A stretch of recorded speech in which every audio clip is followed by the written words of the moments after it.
एक बात कहूँ, I think I am in love with you. प्यार के बुखार बड़ा तेज भइल। भोजपुरी के पावर स्टार पवन सिंह जी का एक नया फिल्म आने वाला है, जिस फिल्म का नाम है धर्मा। इसका ट्रेलर रिलीज हो चुका है और यह फिल्म जल्द ही यूट्यूब पर आने वाली है। नमस्कार, आदाब, मैं हूँ अवनीश कुमार मिश्रा। आपको बता दें कि इस फिल्म में आपको काजल राघवानी मिलेंगी पवन सिंह के साथ, और बहुत से कलाकार हैं। डायरेक्टर हैं अरविंद चौबे जी, जो कि पवन सिंह के बहुत अच्छे डायरेक्टर हैं, ज़्यादातर फिल्में वही करते हैं इनकी।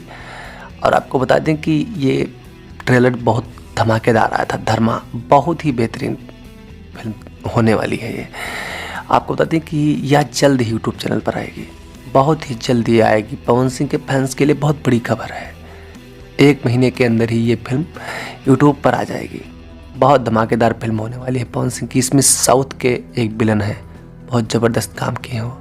काफ़ी अच्छी फिल्म है और भोजपुरी में कुछ अलग है, कुछ अलग दर्जे की फिल्म है।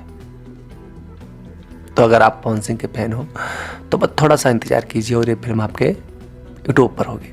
धन्यवाद।